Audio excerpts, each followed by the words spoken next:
¿Dudas, comentarios? O bueno, si quieren que su participación no se ve en la grabación, me dicen, ya lo quito.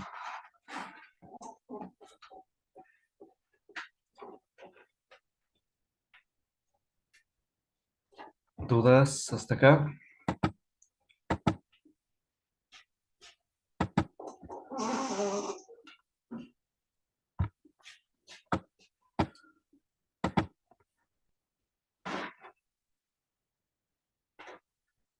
Bueno, entonces vamos a ver.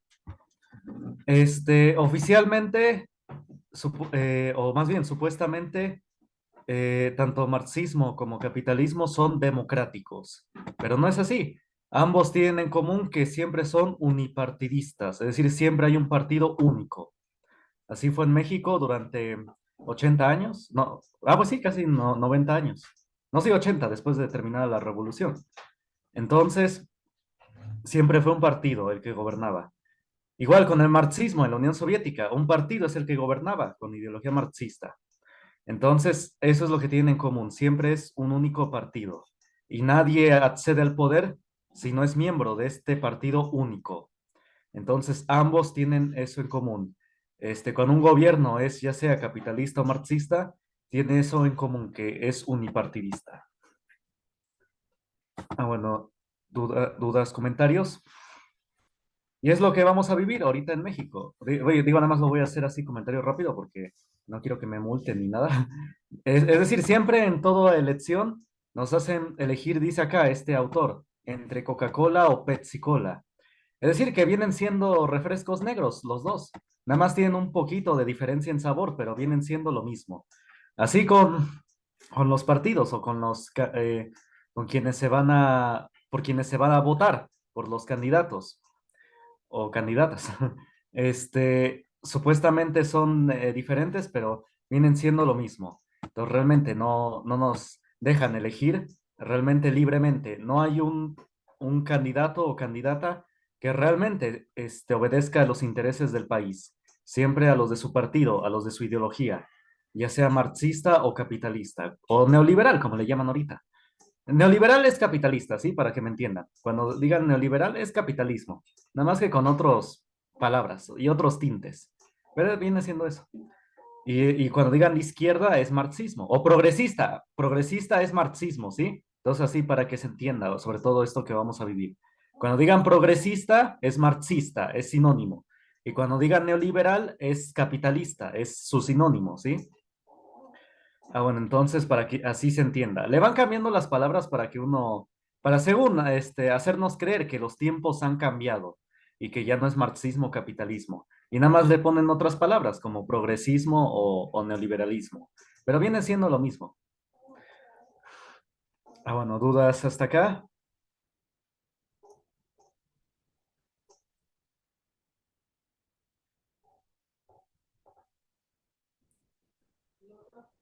Ninguna duda, profe. Bueno. Y esta parte es la más importante. Dice acá, bueno, el autor, que cuando hay una elección es lo que podríamos llamar una elección circunscrita a optar entre estos dos. Podrá parecer una opción, alguno de ellos, pero en rigor de verdad no lo es. Como dije, son lo mismo. Y dice acá, y si por alguna circunstancia, algún díscolo pretende optar por una verdadera opción, es decir, si alguna persona pretende salir a proponer una verdadera opción o una opción, digamos, distinta a lo que es la izquierda y la derecha, alguien que es distinto a ambos, ¿qué es lo que va a pasar? Aquí lo dice el autor. Distinto al marxismo y el capitalismo,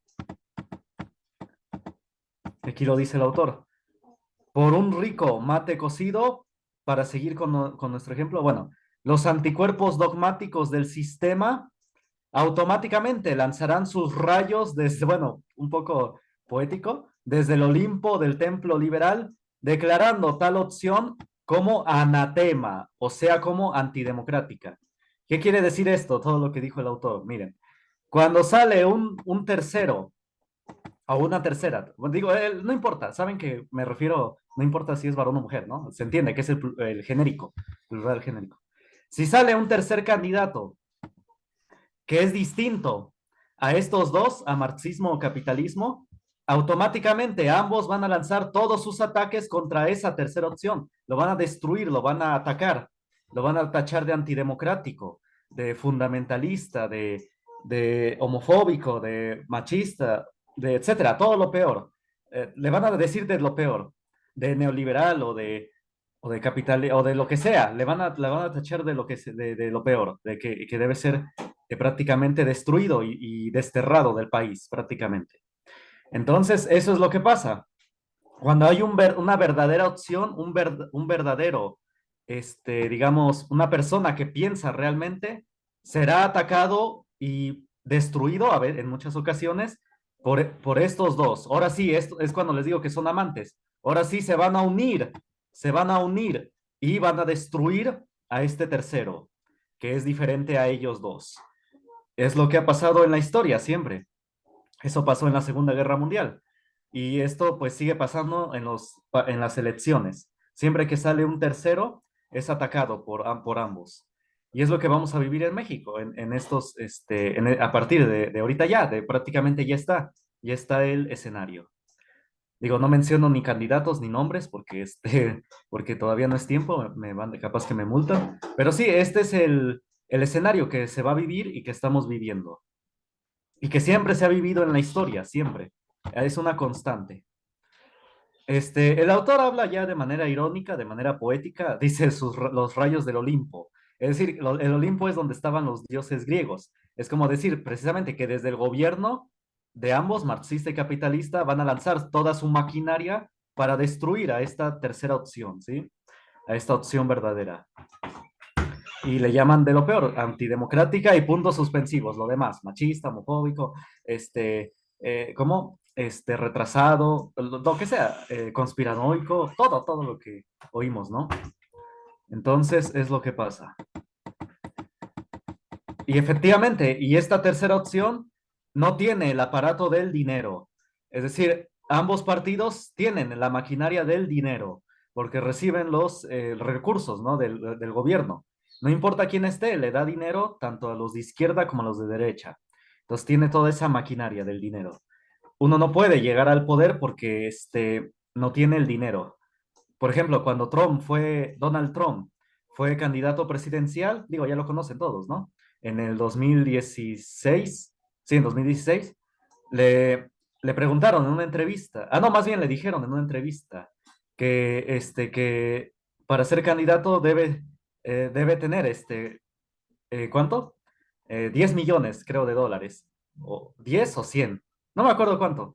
Y dijo, yo los tengo, saldrá de mi bolsillo la campaña. Entonces, sí, como no lo querían apoyar mucho, salió de su dinero la campaña. Entonces, como él era rico de los inmobiliarios, digo, era también criminal, de la industria inmobiliaria también se manejan muchas cosas turbias. Pero tenía el dinero y él se financió la campaña, que finalmente lo llevó a ser presidente de Estados Unidos. Entonces sí, es un problema. Ambos, uno no puede llegar al poder si no tiene la maquinaria del dinero. Y también, y ambos, como dije, y cuanto a marxismo y capitalismo, es lo que les dije al principio. Ambos abogan por una sola moneda mundial y un solo banco mundial. Es lo que había dicho al principio. Y es lo que dice acá esta idea. Digo, este libro. Bueno, ¿dudas hasta acá? ¿Comentarios?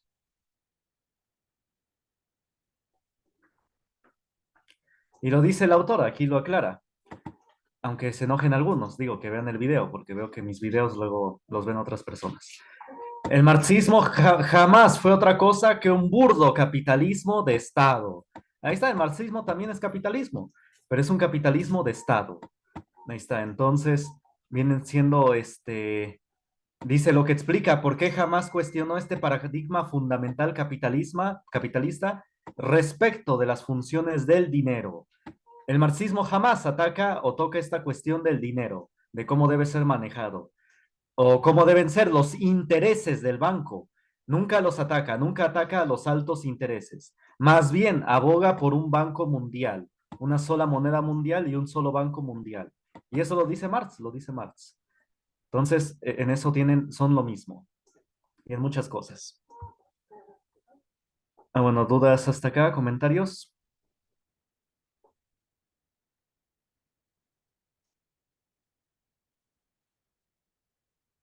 Bueno, entonces, dudas antes de seguir. No, profe, ninguna duda. Bueno, entonces, espérame, por lo tanto, espérame. Aquí, entonces, esto explica este supuesto choque entre Estados Unidos y la Unión Soviética. Finalmente, había puntos en común entre ellos. Sí hubo sus momentos muy tensos, que por eso casi se atacan con armas nucleares, pues casi les digo, como los amantes, que luego tienen sus conflictos, ¿no? Que a veces llegan hasta agresiones. Pues ahora sí que casi es un amorío, que en ocasiones tienen sus ataques, sus conflictos, pero finalmente luego, bueno, digo, no en todas las ocasiones, pero luego trabajan en conjunto, ¿no? O se siguen amando entre ellos. Entonces, así es prácticamente el marxismo y el capitalismo. Vamos a ver.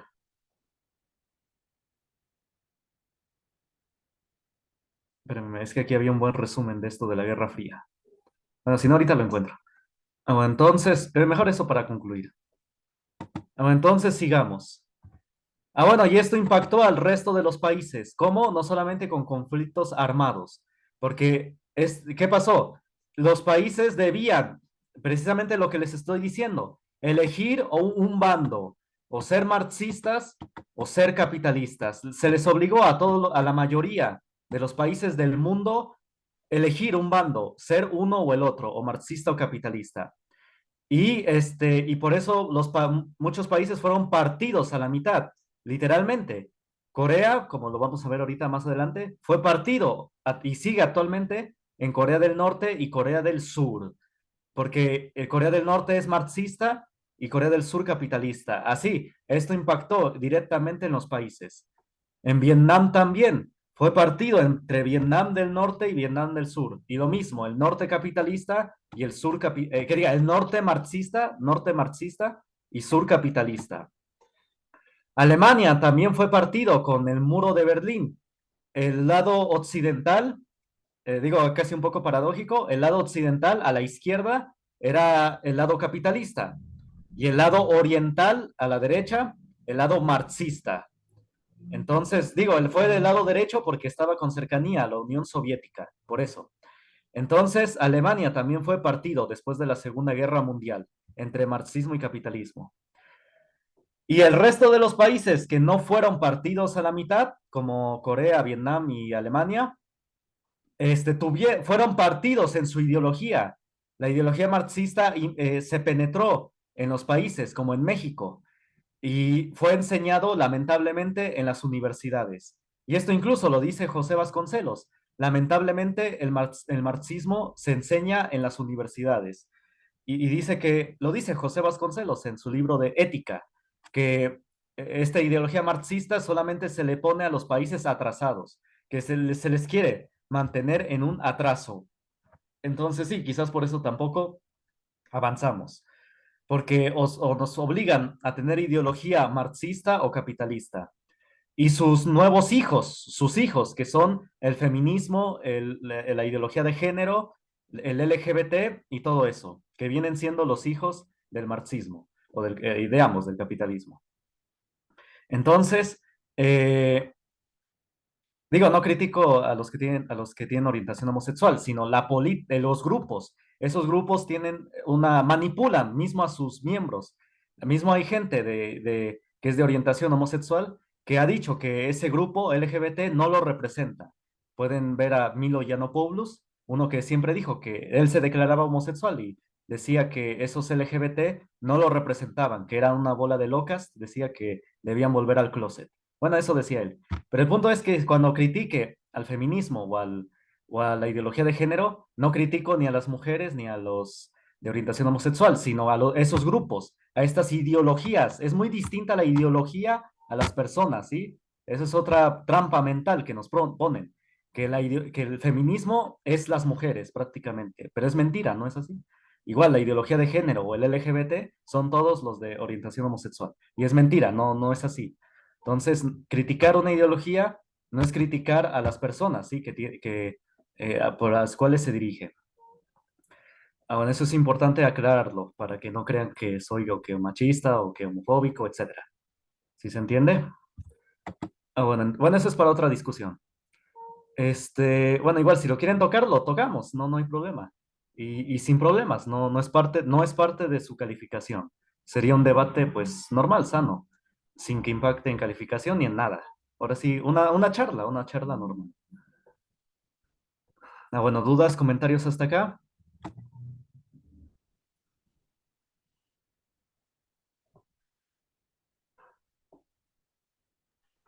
No, profe, todo entendido.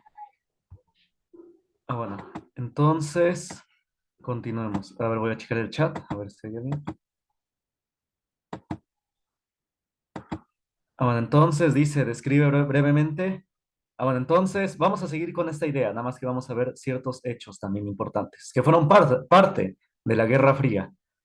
Dice cuarto, describe brevemente la política de contención de los Estados Unidos. Bueno, la política de contención, bueno, no sé si lo encontraste, Roxana. Bueno, no te preocupes, no importa. Bueno, pero con los demás sí lo vimos, ¿no? La política de contención trató sobre precisamente eso, contener a la Unión Soviética. Por eso Estados Unidos no lanzó una invasión a la Unión Soviética. Como les dije, la Guerra Fría no trató sobre enfrentamiento de militares, de armas, entre Estados Unidos y la Unión Soviética. No, fue a través de terceros países, porque precisamente querían contener la expansión de la Unión Soviética. Es decir, por eso fueron los conflictos de Corea y de Vietnam. Como la Unión Soviética se estaba expandiendo a Corea, Estados Unidos financió un grupo en Corea para enfrentarlos, para enfrentar a la Unión Soviética.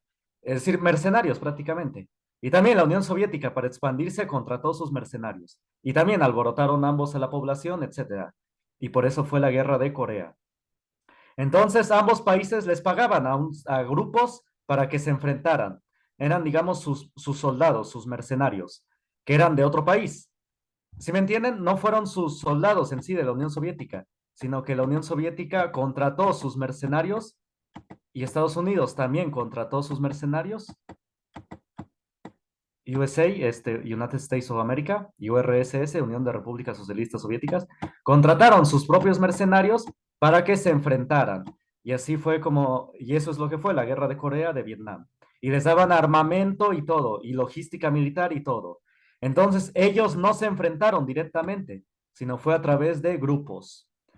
Entonces, de eso trató la política de contención. Estados Unidos contrataría grupos para frenar el avance de la Unión Soviética. Y por eso les digo que esto es lo que está pasando en la guerra en Ucrania. Estados Unidos tiene sus grupos que les da armamento, logística militar, les da dinero para ahí hacer un conflicto con Rusia. No digo que Rusia es la víctima, no, Rusia también tiene sus varias cosas malas. Es como les digo, aquí no hay buenos ni malos, no existen los buenos ni los malos, los héroes o los villanos, no. Eso hay que quitarlo en la historia y en los hechos actuales. Simplemente son intereses que cada uno tiene. Entonces, de eso trató la política de contención, frenar el avance de la Unión Soviética, a través de terceros países, financiando ciertos grupos para enfrentar a la Unión Soviética. Bueno, ¿sí se entiende?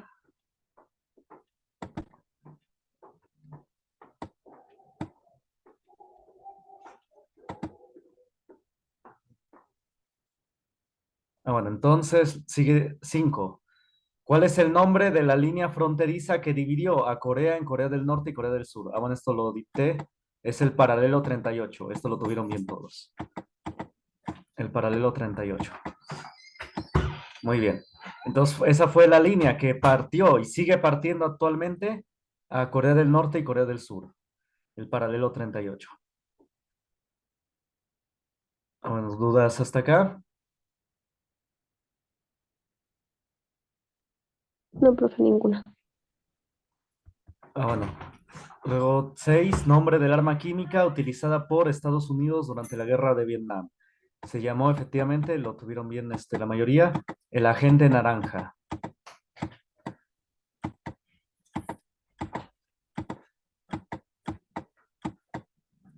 Ahí está. que de aquí derivó el glifosato, que es un herbicida que se ocupa actualmente. Pero bueno, surgió de lo que usan para fumigar en las calles de aquí. Y bueno, en todo el mundo. Y también en los plantíos. Y surgió de aquí, de una guerra aquí, de un arma química, de hecho. Entonces es el agente naranja.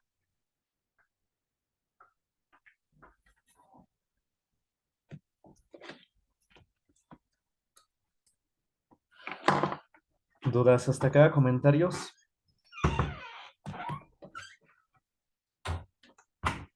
No, profe. Ah, bueno. Vamos a continuar. Entonces aquí igual nos vamos a llevar esta sesión. Dice acá, ¿quién fue el principal líder de la Revolución Cubana? Ah, bueno, fue Fidel Castro. Otra vez, no es que yo esté diciendo que fue bueno, sino que pues es el hecho, fue el principal líder, guste o no. Ah, bueno, entonces, ¿qué fue la Revolución Cubana? Este, bueno, en resumen, Cuba primero fue colonia de España y en 1898 Estados Unidos le declaró la guerra a España y le ganó. Y se quedó Estados Unidos con el control de Cuba. Entonces, con el control de Cuba, Estados Unidos con el control de Cuba lo volvió prácticamente un lugar de tráfico de drogas, de prostíbulo. Sí, fue una situación humillante que tuvo Estados Unidos a Cuba. Entonces, no sé si ahorita salió una película que se llama Sonido de Libertad. Ayer la vi. Sí está muy buena, la verdad, la recomiendo mucho. Pero a lo que me refiero es que donde va este agente, a un lugar ahí donde hay mucha droga y tráfico, de hecho, porque bueno, era tráfico de niños. Así hagan de cuenta que así era Cuba cuando estaba bajo el control de Estados Unidos. Entonces, sí, prácticamente así. Entonces, digo, nada más para que se den una idea. Pero bueno, vean la película porque sí pone la conciencia, ¿no? De esto del tráfico de niños. Nada más lo ponía como analogía, para que sepan, ¿no? Que era Cuba, antes, cuando lo dominaba Estados Unidos. Pero lamentablemente Cuba, no se libró de una opresión, es decir, o más bien, Cuba, bueno, con la Revolución Cubana se libró del control de Estados Unidos, pero no quedó libre de opresión. No, no crean que quedó liberada, no, sino que entró bajo otra opresión, que es la opresión, pues sí, de Fidel Castro, la opresión marxista, porque Fidel Castro hizo que Cuba fuera marxista, fuera como una Unión Soviética, pero en Cuba. Entonces, lamentablemente, Cuba la ha pasado muy mal. Ha pasado de una opresión a otra, de Estados Unidos y ahora al marxismo. Y se ha liberado un poquito, no mucho, pero sí, cuando fueron los primeros años de Fidel Castro, sí fue una opresión muy grande. Eh, como ejemplos, pues sí, Fidel Castro arrestó a mucha gente, a un poeta que como era famoso no lo podía matar, entonces, ¿qué hizo? Un poeta que criticaba su gobierno, como ya era famoso y no lo podía matar porque iba a ser un escándalo, le hizo comerse sus páginas, realmente se las comió públicamente en una plaza, le hizo comerse lo que escribía, sus hojas, sus páginas que escribía, lo obligó a comérselas. Entonces, sí, no, el pueblo cubano pasó de una opresión a otra. Ah, bueno, y sí, Fidel Castro inició la Revolución Cubana. Ah, bueno, es la próxima pregunta. Vamos a ver. Es lo que les digo, que nos ponen que uno es el bueno y el otro es el malo, cuando en realidad ambos son criminales. Tanto Estados Unidos como el marxismo de Fidel Castro eran criminales, ambos. Ahí no les dije, aquí, bueno, la pregunta 10 la puse muy lejos. Escribe el periodo que comprendió la Revolución Cubana. Fue a ver, díganme, ¿en qué año fue esto? La Revolución Cubana, ¿lo escribieron? Del 50 al 53, ¿no? A ver si así es. Vamos a ver. Sí, del 50 al 53. Ah, bueno, sí. Bueno, no es tan importante que se aprendan los años, pero bueno, era parte del examen para que... Es bueno ubicarse mínimo la época, en qué año, ¿sí? Para que sí sepan el tipo de ideología que imperaba o de contexto histórico, ¿sí? Entonces, esto de la Revolución Cubana fue en el contexto de la Guerra Fría. Y entonces vimos unos videos, ¿no? Que Castro recibió apoyo tanto de Estados Unidos como de la Unión Soviética, de ambos. Es como les digo, que aparentemente están como que muy conflictuados, pero en ocasiones trabajan juntos. Castro recibió no todo el gobierno estadounidense, sino de un sector, de un sector del gobierno estadounidense recibió apoyo. Y esto mismo lo dijo un embajador estadounidense en Cuba, que sacó un libro, ¿no? Que lo vimos en el video. Un libro donde exponía cómo fue apoyado Fidel Castro. Y de hecho yo lo tengo, lo pude encontrar, y dice que sí, Fidel Castro, hay que decirlo, no era la única, digamos, opción para liberar a Cuba de Estados Unidos. Eso es mentira de que Fidel Castro era la única opción para liberar al pueblo cubano. No, había otros. Incluso había un sector de académicos intelectuales que buscaba, sí, liberarse de esa opresión de Estados Unidos. Pero finalmente Fidel Castro fue el que, por medio de la fuerza, del apoyo, fue el que se quedó con Cuba. Y finalmente volvió a Cuba como la Unión Soviética, digamos, casi fue como una Unión Soviética, pero en América. Y a partir de ese entonces, Cuba se volvió como un centro logístico de la Unión Soviética, del marxismo. Es decir, desde Cuba, bueno, para los que no se acuerden, Cuba está en el Golfo de México. Digamos que este es México, perdón por el dibujo, perdón, y aquí está Cuba. Y toda América, ¿no? Toda América, aquí abajito. Entonces, a partir de Cuba, la Unión Soviética establecería muchas bases militares. Y a través de esas bases militares expandiría la ideología marxista a toda América. Tanto es así que ya declararon, esto es información oficial mismo de Rusia, que sí, que la Unión Soviética tenía una base donde escuchaba las conversaciones de las personas desde Cuba. Tenían aquí sus dispositivos, toda su maquinaria, donde podían oír las conversaciones de las personas. Y esto mismo lo publicó Rusia por el 2016, me parece, que efectivamente la Unión Soviética sí espiaba a las personas. También Estados Unidos, también. Es como les digo, ni uno es el bueno y ni uno es el malo. Estados Unidos también espía y sigue haciéndolo a toda América. Bueno, ¿dudas hasta acá? ¿Comentarios?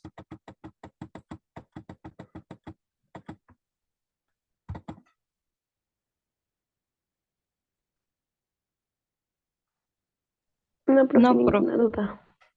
Bueno.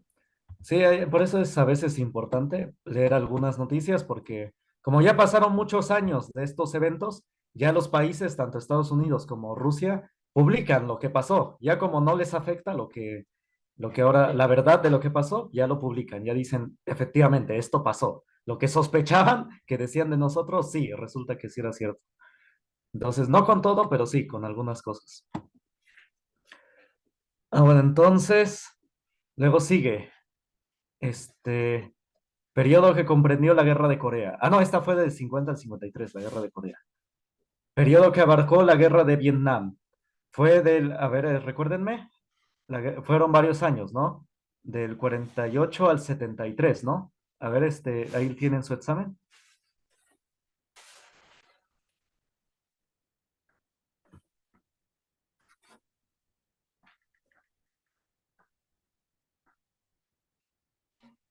Aquí está, espérenme. No lo pusieron. Bueno, entonces, pues a ver, lo voy a poner, yo lo voy a escribir. Para los que no escribieron, algunos, muchos sí lo escribieron. La Guerra de Corea fue de 1950 a 1953. A ver, pónganlo para los que no lo pusieron. La Guerra de Vietnam fue...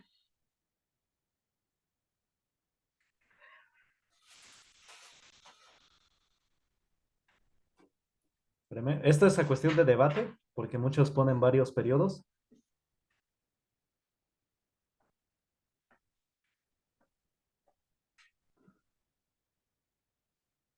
Pero el periodo que yo les di fue... no, de 1955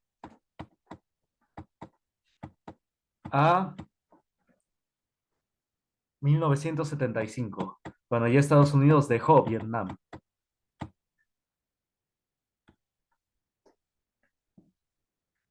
Y la Revolución Cubana fue del 53 al 59. Ahí está. Ahí está, cópienle para los que no lo pusieron.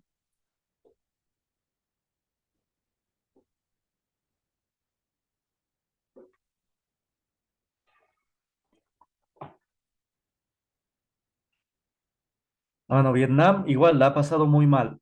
Estuvo bajo el control de Japón, porque Japón lo invadió.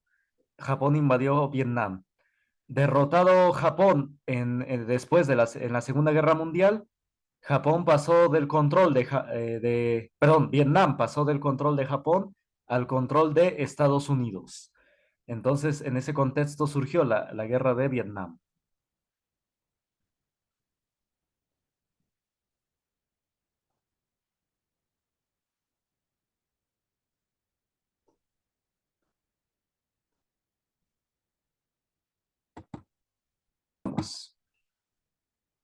Bueno, entonces vimos con detenimiento cada guerra, ¿no? Dediqué una clase a cada uno, ¿no? A la de Corea, la de Vietnam y la Revolución Cubana. Entonces, bueno, Roxana, si quieres verlos, están en mi canal, en el canal de mis clases. Bueno, ya los he publicado, ¿no? Cuando es... Ah, no lo has visto porque estuvimos haciendo examen. Bueno, cuando publique estas grabaciones, ahí están, en ese canal de YouTube.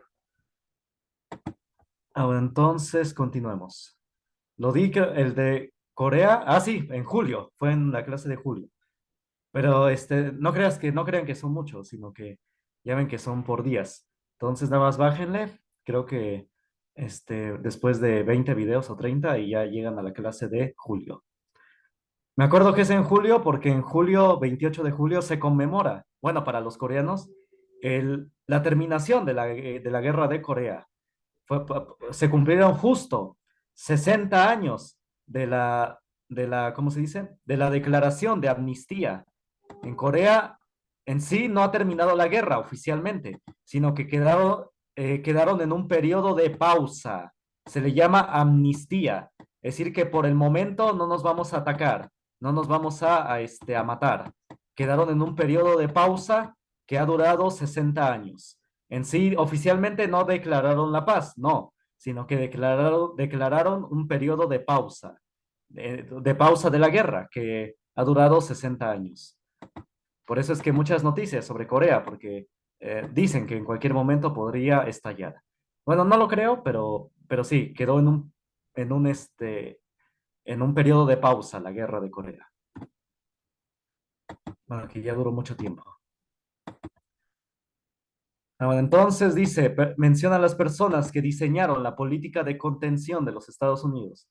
Bueno, efectivamente, esto lo pongo porque quizás muchos no lo tenían apuntado o no lo encontraron. Era George Kennan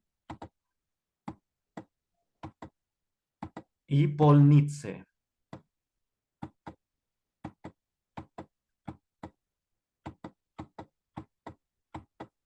George Kennan estableció lo que es la política en sí, cómo se iba a manejar políticamente Estados Unidos.